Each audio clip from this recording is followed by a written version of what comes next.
Welcome, everyone. Thank you so much for being here today.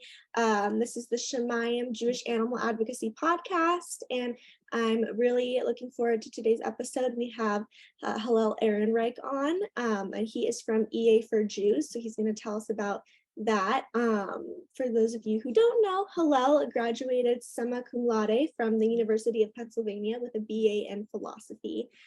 Prior to joining EA for Jews, Hillel worked as a high school philosophy and history teacher, a researcher for the Meta Change Makers Project, and was a business analyst for a law firm. His extensive and varied Jewish experiences, which include several years of study at an ultra-Orthodox seminary, a summer fellowship at a traditional egalitarian study program, and continued engagement with Jewish pluralistic communities allow him to draw on a diverse range of Jewish perspectives. With that, hello, welcome to the pod. Thanks for having me on. Yeah, of course. So first off, I just was hoping you could tell us a little bit about effective altruism and EA for Jews as well. Sure, yeah, I would love to. I'll start with effective altruism, and then we can get to the for Jews part. So effective altruism in a nutshell is the project of trying to figure out how can we help others most effectively. And then it's also a practical community of people like trying to put those findings into practice. So it's partly a research project. You can have economists and philosophers and scientists trying to figure out, okay, if we want to help other people, how can we do this most effectively, help the most people, reducing suffering, saving lives. How can we do that most effectively? And then there are people going out and starting organizations, working at organizations, trying to put this into practice. So that's the basic definition. And it maybe seems like not such a revolutionary idea. You do good effectively, like, of course, who isn't, isn't that what we're all trying to do? And I think some kind of motivations for why I think like the project is important. I mean, for one, like in our personal lives, like we wouldn't pay, 1,000 times more for a laptop that like does the exact same thing as another one. But oftentimes when it comes to doing good, people will tend to do something that's like similar to that. For some reason, we don't adopt the same kind of, scientific mindset or that we might in our personal lives to doing good. We might just, help the first person we see or something, that we just kind of have a gut intuition towards. And so that's kind of the basic ideas. Let's just apply this basic scientific mindset in the domain of helping others. And then why I think it's really important is kind of for two reasons. One is we unfortunately live in a world where there's like more problems than we can solve, right? Like we don't have enough resources to end all the suffering and injustice and indignity that's going on in the world. So if we're making a donation, if we're directing our career towards one cause area, if we're volunteering on one thing, we're necessarily neglecting something else, and that's like a choice that we have to make. So we could kind of just make the choice blindly and just not think about it. But since we need to be making these choices anyway, like we're already making these choices, the idea of effective altruism is we should prioritize, because if the point of our doing good is to help the beneficiaries, the animals or people that we're trying to help, then it seems like a reasonable way to prioritize is, okay, well, how can we help them in the best way, that'd be most effective. So that's kind of the first reason why I think it's important is, we can't help everyone, so we need to prioritize. And then the second aspect is I think there's a tremendous amount at stake between what we choose. And this is because we seem to live in a world where there's tremendous differences in impact between different interventions. Right? And this need not be the case, but it just seems to be the case. So just one example of this, the World Bank does estimates on cost effectiveness for different interventions, like for particular problems. So for example, they look at six different interventions to help people to either prevent HIV or help people with HIV/AIDS. And they did cost effective analysis on 6 different interventions. And the most effective one, which was education for high-risk groups, was 1,400 times more cost effective than the least effective one that they looked at, which was surgical treatment for Kaposi's sarcoma. And it's important to note they weren't just looking, it's not like surgery for Kaposi's sarcoma is like a bad intervention. It's like considered cost effective in developed countries. I think it's maybe like $1 million to like save a life, which is considered like the US government would pay for that. And yet the education intervention was, over 1,000 times more effective. So the second reason why I think, adopting, being serious about the kind of effective altruist approach is there's, potentially a lot at stake. If you have $1 million budget, if you have a career, you're working on something for 80,000 hours, and one intervention is 1,400 times more effective than others, that's potentially thousands of millions of lives that, could be saved, or suffering that could be reduced. So there's a lot at stake in these decisions. So that's kind of the basic idea of effective altruism in a nutshell. Yeah, that makes a lot of sense.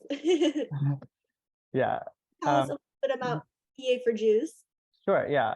And if you think it'd be interesting, I'd be happy. I think I was talking about that at a very abstract level. I'd be happy to also just spend a minute talking about maybe like what the community does in practice, like what this looks like.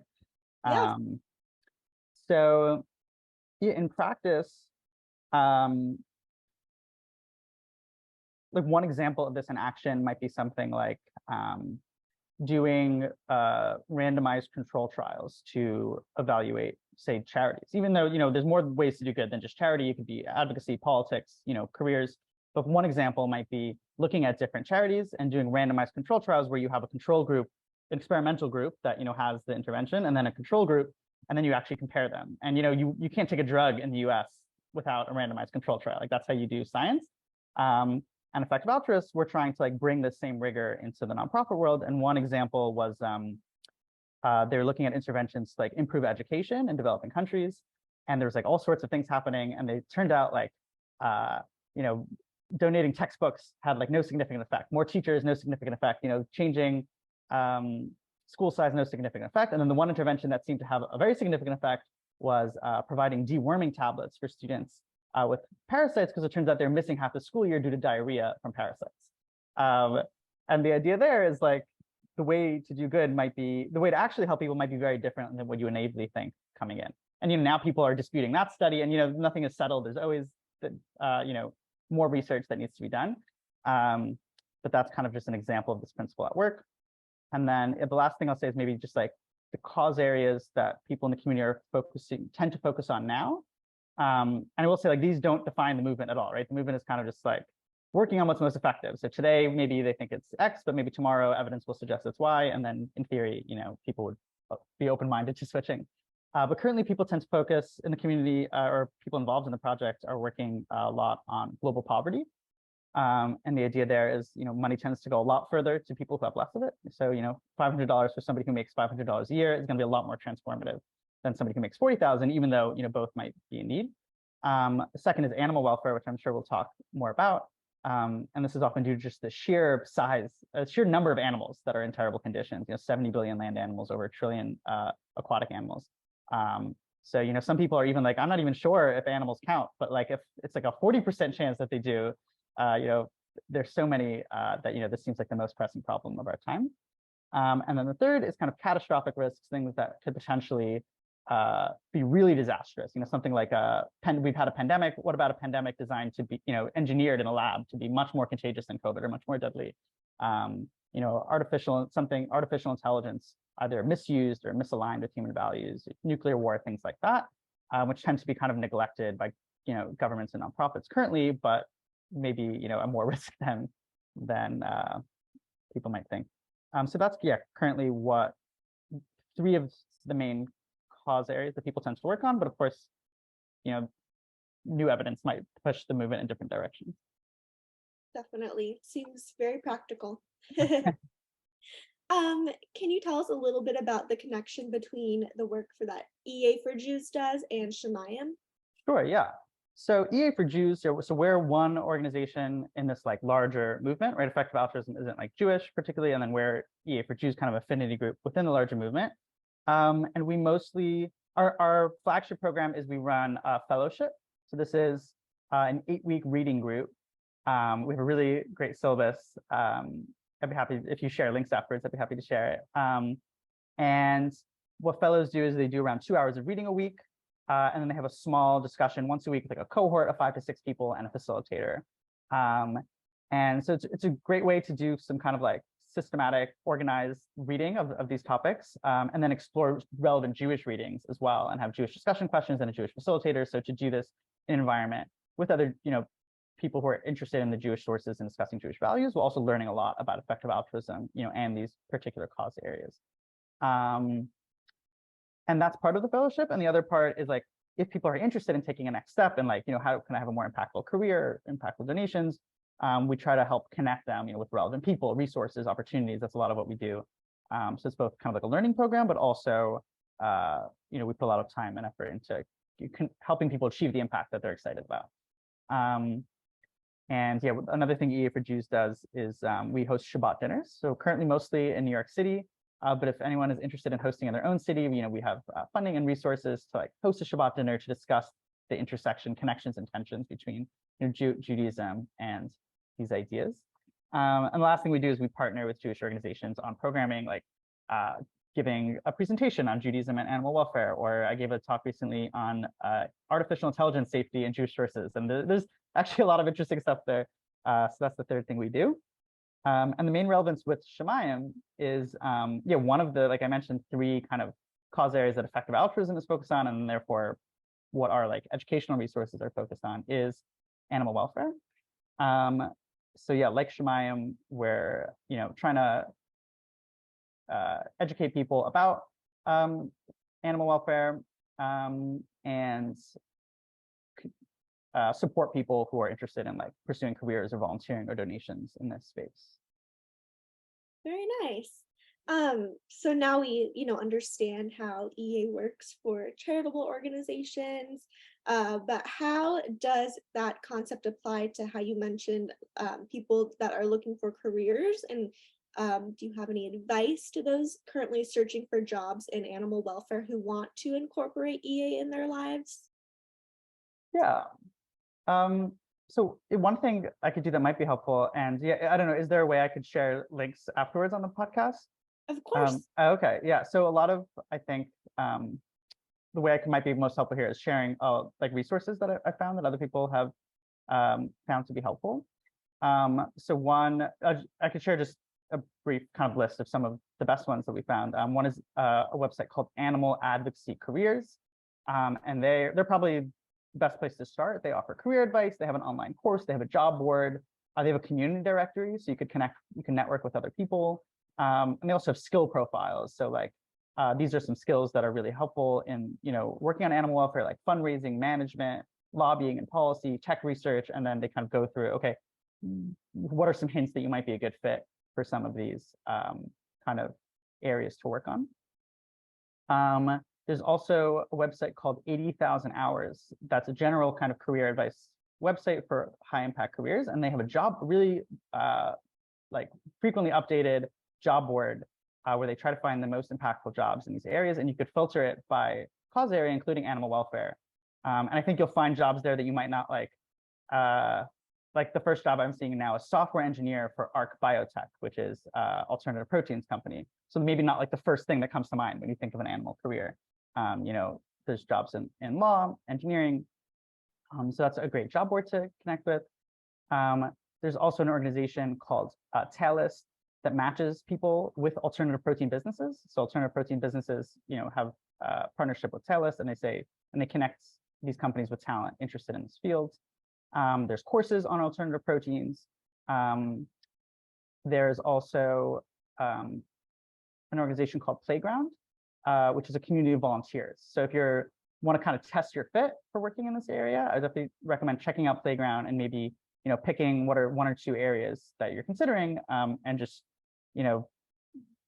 thinking about and reading about something for 20 hours, or you can think about it for 100 hours, but I don't think it'll compare it to a few hours of actually trying to do it. So I would definitely recommend that.